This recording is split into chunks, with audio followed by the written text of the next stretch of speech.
మహాగణుడు మహోన్నతుడైన యేసుక్రీస్తుల వారి అత్యంత శ్రేష్టమైన నామం పేరిట ఈ వీడియో వీక్షిస్తున్న మీ అందరికీ నిండు మనసుతో హృదయపూర్వకమైన వందనాలు తెలియపరుస్తున్నాను.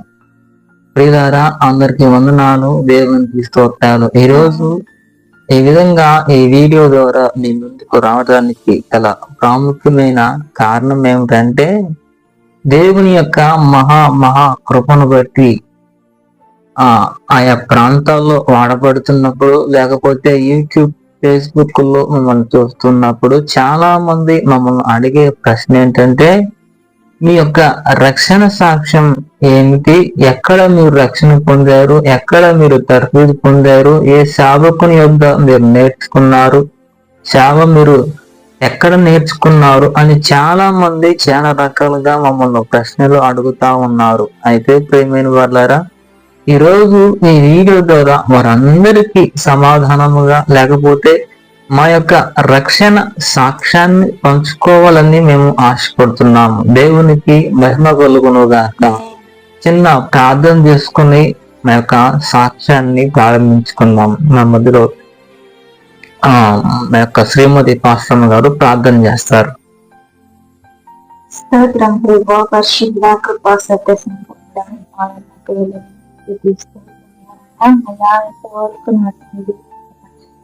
కాపాడు, క్షేమాన్ని దయచేశారు నా తండ్రి. అయ్యా ఇదిగో నా తండ్రి, అయ్యా యూట్యూబ్ లో నా తండ్రి, అయ్యా ఈ ఉదయకాల మన్నాలో నా తండ్రి, అయ్యా సాక్షిమైన తండ్రి ప్రభు, అయ్యా మీరు ఇక్కడ బయటపరచడానికి నా తండ్రి మీ కృప చూపించావు నా తండ్రి. అయ్యా మా సాక్షిని ద్వారాగా నా తండ్రి, అయ్యా ఎన్నో కుటుంబాల తండ్రి మనకు పొంది నాయన రక్షణ మార్గం నడిపించలాగా కృప చూపించండి నాయన. అయ్యా ఎన్నో అద్భుత కార్యాలు మా జీవితంలో చేసావు నా తండ్రి. అయ్యా అందుని బట్టి మీకు స్తోత్రంలో నా తండ్రి. అయ్యా ఎంతమంది అయితే క్రింది చూపించి ఇంకా ఏమి లేదు నా చెంత అంత అయిపోయినది అని ఎంతమంది బిడ్డలైతే కృంగిపోతున్నారు దేవా. అయ్యా వాళ్ళతో సూటిగా తేటగా మీరు మాట్లాడండి నాయన, నిశ్చయం కలిగిన మాటలతోనైనా అయ్యా బిడ్డల మారు మనసుని మీరు దయచేయమని నాయన. అయ్యా నేను స్థితించిన హృదయంతో అడిగి వేడుకుంటున్నాను నా తండ్రి. దేవునికి స్తోత్రం కలుగును గాక. ప్రేమైన వాళ్ళారా, మా యొక్క సాక్ష్యాన్ని ప్రారంభించుకున్నాం. ప్రేమైన వాళ్ళారా, మాది ప్రకాశం జిల్లా వెలియన్లమ్మలో జాలపల్లం గ్రామంలో మాది చిన్న కుగ్రామం. నా పేరు ఏబు, మా యొక్క శ్రీమతి పేరు స్వాతి. మాకు 2011 సంవత్సరంలో వివాహం జరిగింది. మా పొట్ట పోసిన విషయమై మేము చెన్నై పట్టణంలోని పూర్ణమల్లి అనే ప్రాంతంలో మేము నివాసం ఉంటూ మేము మా పనులు కొనసాగించుకుంటూ పూర్ణమల్లి పేట లేకపోతే తిరుమలశ్రీ అనే ప్రాంతంలో ఒక చిన్న కుగ్రామంలో మేము జీవనం కొనసాగించే వాళ్ళం. అప్పటికి మాకు ఒక పెద్ద బాబు, 4 నెలల బాబు మాకు కలిగి ఉన్నాడు. అయితే ప్రియమైన వాళ్ళారా, ఆ చిన్న కుగ్రామంలో ఒక చిన్న ప్రాంతంలో రేకుల షెడ్ లో మా జీవనాన్ని కొనసాగిస్తూ ఉండగా దైవజనులు నతాన్యలయ్య గారు, ఫిలదెల్ఫియా మినిస్ట్రీస్ వ్యవస్థాపకులు మరియు దైనిధి పాస్టర్ గారు ఆ ప్రాంతానికి వచ్చి అక్కడ ఒక చిన్న సంఘాన్ని ప్రారంభించారు. వారు ప్రారంభించి మా కుటుంబాలను దర్శించి మమ్మల్ని ఎంతో ఆప్యాయంగా ప్రేమించి మమ్మల్ని పలకరించి మా కుటుంబాలకు వచ్చి మమ్మల్ని ఎంతో తోబుట్టువారుగా, లేకపోతే సొంత ఆత్మీయుల వలె మమ్మల్ని హక్కును చేర్చుకొని మా కొరకే ప్రార్థించేవారు. నిత్యము ఈ విధంగా కొనసాగుతూ ఉండగా మేము వారి ప్రేమకు ఆకర్షితులమై, వారు మాపై చూపిన ఆ ప్రేమకు మేము వారి పట్ల ఆ ప్రేమను మేము పెంచుకుని మేము సంఘానికి వెళ్ళటం ప్రారంభించాము. పలుమార్లు దైవజనులు మా కుటుంబాలను దర్శించి మా కొరకై ప్రార్థించి వెళ్ళేవారు. నిస్వార్థంగానే మా వద్ద ఏమీ ఆశించకుండా చాలా కఠినమైన పరిస్థితుల్లో, అసలు చాలా మా జీతాలు కూడా చాలా తక్కువ ఉన్న స్థితిలో కూడా దైవజనులు మా కొరకై ఎంతో వంగడైన బురదలో కూడా మా కొరకు వచ్చి వారు ప్రార్థన చేసి వాక్యం చెప్పి వారెంతో ప్రయాసపడి మా కోసం వారు వచ్చి వెళ్తూ ఉండేవారు. అట్టి పరిస్థితుల్లో మేము వారికి ఆకర్షితులమై మేము సంఘానికి వెళ్ళటం ప్రారంభించాము. ప్రియమైన వాళ్ళారా, సంఘం వెళ్ళటం ప్రారంభించిన తర్వాత నేను క్రమం తప్పకుండా ప్రతి ఆరాధనలో పాలు పంచుకోవడం ద్వారా మేమెంతో నిజముగా మారు మనసు పొందాము. దైవజనులు దయానిధి అన్నగారి యొక్క వాక్యానికి మేము లోబడి మా మనసులో మార్చుకొని మేము మారు మనసు పొంది బాప్టిజం తీసుకున్నాం. ప్రేమైన వాళ్ళారా, బాప్టిజం తీసుకున్న తర్వాత మేము క్రమక్రమముగా ఆత్మీయంగా బలపడటం మేము నేర్చుకున్నాము. సంఘంలో పరిచర్య చేయటం, సేవకులకు పరిచారం చేయటం, సంఘంలో బాధ్యతలు వహించటము, సంఘంలో కావలసిన అన్ని పనులు మేము చేసుకుంటూ ఎంతో ఆత్మీయంగా మేము ఎదిగాము. అంటే సేవకులు దైనిజన్న గారు కూడా మమ్మల్ని ఎంతో ఆప్యాయంగా ప్రేమగా మమ్మల్ని పెంచేవారు. ఎప్పుడు మమ్మల్ని అభిమానించేవాడు, మమ్మల్ని ఎంతగానో గౌరవించాడు. ఈ స్థితిలో మేము కొనసాగుతూ ఉండగా మాకు అన్నగారికి ఎంతో ఒక బాంధవ్యం, నిజంగా చెప్పాలంటే ఒక మంచి స్నేహ బంధం లేకపోతే, దేవుడు ఏర్పరిచిన ఒక మంచి స్నేహ బంధం లేకపోతే మా మనసులు వారి మనసులు కలుసుకున్నట్లుగా, అంత జత కట్టబడినట్లుగా, పెనవేసుకున్నట్లుగా మా మనసులు వారి మనసులు ఏకమయ్యాయి. అట్టి స్థితిలో బాగా మేము వారి పాదాల చెంత సేవ నేర్చుకుంటున్నప్పుడు దైవజనులు మమ్మల్ని ఒక రోజు విధంగా చెప్పారు, అన్న మీరు ఇలాగే ఉంటే ఎలా కుదురుతుంది? మీరు ఎక్కడైనా ఒక బైబిల్ ట్రైనింగ్ లో, మీరు కాలేజీలో మీరు సేవ నేర్చుకుంటే ఒక సర్టిఫికేట్ పట్టా పొందితే, డిగ్రీ పొందితే బాగుంటుందని మాకు చెప్పినప్పుడు అన్నగారే ప్రేరేపించి ఆయనే స్వయంగా మేము ఒక ఉన్నతమైన స్థానానికి ఎదగాలని, మేము ఒక మంచి భవిష్యత్తులో రాబో కాలంలో ఒక గొప్ప సేవకులుగా మేము ఎదగాలని దైవజనులే ప్రేరేపించబడి మమ్మల్ని తీసుకుని వెళ్ళి నెహెమియా బైబిల్ కాలేజ్ అనే ఒక కాలేజీలో మమ్మల్ని నన్నును నాతో కొందరి వ్యక్తులు సహోదరులను మమ్మల్ని అక్కడ జాయిన్ చేశారు. అక్కడ అది నడుపుతున్నది పాస్టర్ క్లెమెంట్ గారు, పాస్టర్ కింగ్స్లీ పాస్టర్ గారు ఆ బైబిల్ కాలేజ్ నడుపుతూ ఉన్నారు. అయితే ప్రియమైన వాళ్ళారా, మేము ఆ బైబిల్ కాలేజీలో నేను నాతోటి కొందరు సహోదరులు బైబిల్ కాలేజీ ముగించుకొని మేము పట్టాలు తీసుకున్నాం. తర్వాత మేము మా ఫిలదెల్ఫియా మందిరంలోనే మేము పరిచర్య చేస్తున్నాము, సేవకులకు సహకారంగా ఉంటున్నాం. అయితే ప్రియమైన వాళ్ళారా, ఎన్నో సమస్యలు వచ్చినప్పటికీ, ఎన్నో శోధనలు మమ్మల్ని వెన్నటికి, ఎన్నో అనారోగ్యపు ఇబ్బందులు మమ్మల్ని తాకినప్పటికీ ఏ రోజు మేము వెనుతిరగకుండా సేవలోనే ఉంటకు దేవుడు మమ్మల్ని కృప చూపించాడు. సేవకులు ఎప్పటికప్పుడు మమ్మల్ని పరామర్శించి మా అవసరాలు తెలుసుకుని మా కొరకే ప్రార్థించి మమ్మల్ని ఎంతగానో భక్తిగా దేవునిలో ఆత్మీయతలో మమ్మల్ని ఎంతగానో బలపరుస్తూ వచ్చారు. అయితే ప్రేమైన వాళ్ళారా, 2019 సంవత్సరంలో అనుకోని రీతిలో కరోనా కాలం, అది అందరికీ తెలిసిన విషయమే. అట్టి పరిస్థితుల్లో మేము మా యొక్క స్వగ్రామానికి రావటం జరిగింది. అంటే ప్రకాశం జిల్లా వెలిగండ్ల మండలం జాలపల్లం గ్రామం అనే మా స్వగ్రామానికి మేము రావటం జరిగింది. ఇది అనుకోకుండా జరిగిన విషయం. అయితే ఇక్కడికి వచ్చిన తర్వాత దైవజనులు మరలా ప్రేరేపించబడి దొనకొండ అనే ప్రాంతంలో, బాదాపురం అనే గ్రామంలో ఒక సంఘాన్ని మాకు దైవజనులు అప్పగించారు. ఫిలదెల్ఫియా మందిరాల్లో ఒకటి అయిన ఒక సంఘాన్ని పరిశుద్ధాత్మని ప్రేరేపణతో ఆ ప్రాంతంలో మమ్మల్ని సేవకులుగా నియమించారు. ఆ 2019 తర్వాత మేము ఆ ప్రాంతంలోనే సేవ చేసుకుంటున్నాం. ఇంత మాత్రమే కాక మా యొక్క స్వగ్రామంలో దైవజనులు జేమ్స్ గారు, దైవజనులు ఏదాస్ గారు మమ్మల్ని ఎంతగానో ప్రేమించి ప్రోత్సహించి వారితో జత పని వారిగా మా యొక్క స్వగ్రామంలో కూడా సేవ చేయటకు మమ్మల్ని ఎంతగానో వారు పురుకొల్పారు.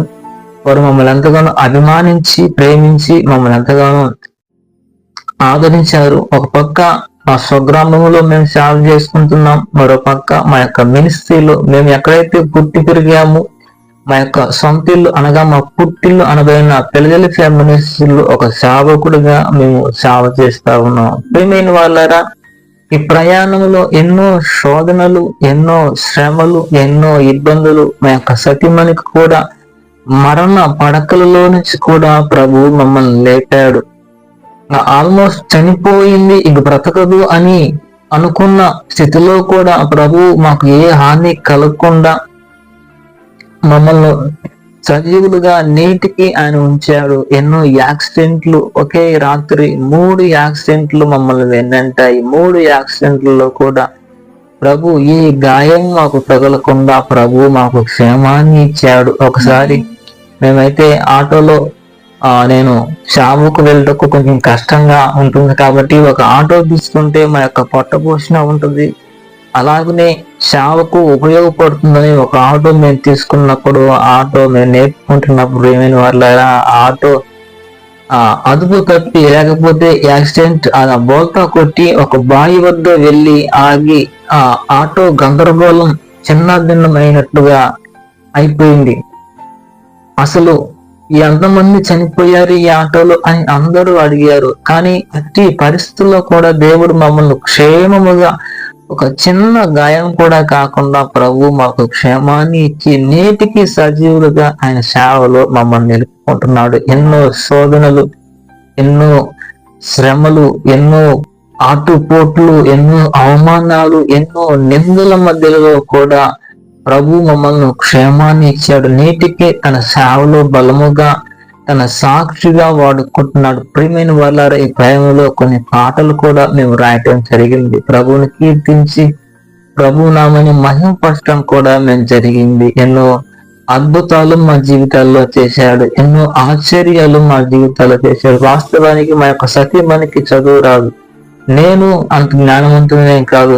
ఎక్కడో మురికి వాళ్ళల్లో నివసిస్తున్న మమ్మల్ని, ఏ జ్ఞానము లేని వెర్రివాడినైనా నన్ను, నా కుటుంబాన్ని ప్రభు తన ఘనమైన పరిచయకై నియమించుకొని గొప్ప సాక్షిగా, ఒక సేవకుడిగా వాడబడటం అంటే నిజంగా మా జీవితాల్లో ఒక ఉన్నతమైన గొప్ప భాగ్యముగా మేము భావిస్తున్నాము. అంతకు మించిన గొప్ప ఘనత మా జీవితాల్లో చెప్పుకోదగిన గొప్ప విషయం ఏంటంటే, మా యొక్క ఆత్మీయమైన తండ్రి, మా నాయకుడు దైవజనులు దైనిని అన్నగారితో కలిసి ఒకే వేదికను పంచుకునే గొప్ప అవకాశం ప్రభు మాకు ఇచ్చారు. నిజంగా మా జీవితాల్లో ఇది ఎన్నటికీ మేము మర్చిపోలేనిది, నేను ఎన్నటికీ ఊహించని పరిణామం నా జీవితంలో. నిజంగా ఆయనతో, ఆయన కన్న బిడ్డగా, ఆయన పెంచి పోషించిన ఆయన కుమారుడిగా, ఆయనతో ఆ స్టేజ్ని లేకపోతే ఆ వేదికను పంచుకొని ఆయన చెప్పిన వాక్య స్థలంలోనే నేను వాక్యం చెప్పే అవకాశం నాకు దక్కింది. లేకపోతే ఆయన వాడపడుతున్న సంఘంలో ఒక ప్రత్యేక వర్తమానికుడిగా నేను వెళ్ళే అవకాశం దక్కింది. ఆయా చోట్ల ప్రభు కృపను బట్టి మమ్మల్ని ప్రభు వాడుకుంటున్నాడు. ప్రియమైన వాళ్ళారు, ఇదేదో మేము గొప్పవారమనో లేకపోతే మమ్మల్ని ఏదో ప్రభు వాడుకుంటున్నాడు, మేము పెద్దవారం అయిపోయామని అని చెప్పుకుంటూ కాదు, కానీ ఎక్కడో ఉన్న మమ్మలను, ఏ విలువ లేని మమ్మలను ఇంతగా హెచ్చించిన దేవునికి స్తుతి చెల్లించాలని, అనేకులకు ఒక మాదిరికరంగా ఉండాలని మాత్రమే ఈ సాక్ష్యం పంచుకుంటున్నాం తప్ప వేరే ఉద్దేశం లేదు. ప్రేమైన వాళ్ళారా, ఈరోజు ఒకవేళ ఈ సాక్ష్యాన్ని వింటున్న ఎవరివైనా సరే సేవకుల పట్ల నమ్మకంగా మనం ఉండగలిగితే, సేవకునికి మనము విధేయతగా మనం చూపగలిగితే, సేవకునికి ఉపకారం చేసే వ్యక్తిత్వం మనలో ఉంటే దేవుడు ఒకరోజు ఉన్నతమైన స్థానంలో నిలవబెడతాడు. నిజముగానే మేము ధైర్యముగా మేము చెప్పగలము, ఏ రోజు మేము సేవ చేస్తాము, సేవ చెయ్యాలి అన్న ఆలోచన మాలో ఏ రోజు లేదు. కేవలం పరిచారం చేస్తున్నాము, సేవకుని ఉపచారం చేస్తా ఉన్నాము, మందిరములో పరిచర్య అదే మాకు తెలుసు. కానీ మేము చేసిన నమ్మకత్వాన్ని బట్టి, నమ్మకంగా మేము చేసిన పరిచర్యను బట్టి, నమ్మకంగా మేము చేసిన ఆ పనిని బట్టి దేవుడు మా పనిని లేకపోతే మా పరిచర్యను మెచ్చి ఒక సంఘాన్ని మాకు అప్పగించాడు. నిజంగా ఎక్కడో ఉండవలసిన వారము ఈరోజు ఇలా ఉన్నామంటే ఇందుకు మొట్టమొదటి కారణము దైవజనులు దయానిధి అన్నగారు. నిజంగా ఈ సమయంలో అన్నగారికి నిండు మనసుతో ప్రత్యేకమైన వందనాలు తెలియపరుస్తూ ఉన్నాం. నిజంగా ఆయన మమ్మల్ని ప్రేమించాడు, మమ్మల్ని గౌరవించాడు, మమ్మల్ని ప్రోత్సహించాడు. చాలా మంది అంటారు, కొందరు సేవకులు తొక్కేస్తారు, ఎదగనివ్వరు అని కొందరు అయితే అనుకుంటారు. కానీ నిజముగా మా నాయకుడు లేకపోతే మా ఆత్మీయ తండ్రి ఆయన ఎంతైతే ఎదిగాడో తన పిల్లలముగా మేము కూడా అంత ఎత్తుకు ఎదగాలని ఆయన ఇప్పుడు ఆశపడతాడు. అందుకే ఆయన పలుసార్లు మమ్మల్ని ప్రోత్సహించాడు. అలా కాదు, ఇలా పాడాలి, ఇలా వాక్యం చెప్పాలి, అలా చెప్పాలి అంటూ మమ్మల్ని మార్చుకుంటూ అనేకమైన కోణాల్లో అన్ని విషయాల్లో మమ్మల్ని మార్చుకుంటూ సాధన పడుతూ ఒక కొలిమిలో పెట్టిన ఇనుము వలె మమ్మల్ని సాధన పడుతూ మమ్మల్ని ఎంతో ఒక ప్రయోజనులుగా చేయాలని ఆయన ఆశపడుతూ వచ్చాడు. నేటికి దేవుని యొక్క మహాకృప, ఆయన వాత్సల్యత మాపై ఉంది. దేవుని ప్రార్థనా ఫలము, మా యొక్క సత్యమని ప్రార్థన, దేవుని కృప నిజముగా ఈరోజు ఒక సేవకుడిగా మేము కొనసాగుతున్నాము. నిజముగా సేవ చేయటకు ఏ అర్హత లేని మమ్ములను దేవుడు ఘనముగా బలముగా వాడుకుంటున్నాడు. ప్రియమైన వాళ్ళారా, ఇంకను మా ఆత్మీయమైన జీవితం కొరకు, మా కొరకు, మా సేవ కొరకు కొనసాగించి ప్రార్థన చేయండి. మాకిద్దరు కుమారులు, ఒకరి పేరు జెర్మియా, ఒకరి పేరు జాన్ వెస్లీ. వారిద్దరిని దేవుని సేవలో బలమైన సాధనాలుగా ప్రభు వాడుకోవాలని వారి కోసం కూడా మీరు ప్రార్థన చేయండి. ఒక్క విషయం మీతో మర్చిపోయని చెప్పదలుచుకున్నాను. చిన్న కుమారుడు గర్భంలో ఉన్నప్పుడే డాక్టర్లు చెప్పారు, ఈ పిల్లడు బ్రతకడు, వీరిని చంపేయమని. అన్ని డాక్టర్లు, ఎన్ని హాస్పిటల్కి వెళ్ళినా అన్ని హాస్పిటల్లో డాక్టర్లు చదివించారు. కానీ మా దైవజనుడు గారు ఒకే ఒక మాట చెప్పారు, అన్న డాక్టర్లు మాటలు నిరర్థకమవుతాయి, దైవజనుడిగా దేవుని మాటగా నేను చెప్తూ ఉన్నాను, నా మాటలు ఉంచి బిడ్డను అలాగే ఉంచండి, బిడ్డకు ఏమీ కలగదు, మగపిల్లాడే పుడతాడు, ఆ మగపిల్లాడికి నేనే పేరు పెడతానని దైవజనుడు చెప్పిన రీతిగా ఆ అన్నగారి ఒక్క మాట బట్టి మేము వదిలేసామండి. ఆ ఒక్క మాటను బట్టి మేము వదిలిన తర్వాత అబోసం చేయకుండా మేము అలాగే ఉండిపోయాము. దేవుని మహాకృప, అద్భుతం, ఆశ్చర్యం ఏంటంటే చక్కటి మగపిల్లను మాకు ఇచ్చాడు దైవజనుడు. మా అన్నగారే మాకు పిల్లాడికి జెర్మియా అని పేరు పెట్టడం జరిగింది. నేటికి కుమారుడికి 9 సంవత్సరాలు, చక్కగా కాంగో ప్లే చేస్తున్నాడు, డ్రమ్ము కొడతాడు, పాటలు పాడుతున్నాడు అని తన సేవలో, ప్రభు సేవలో తను కూడా ఒక పాలిభాగస్తులుగా వాడబడుతూ ఉన్నాడు.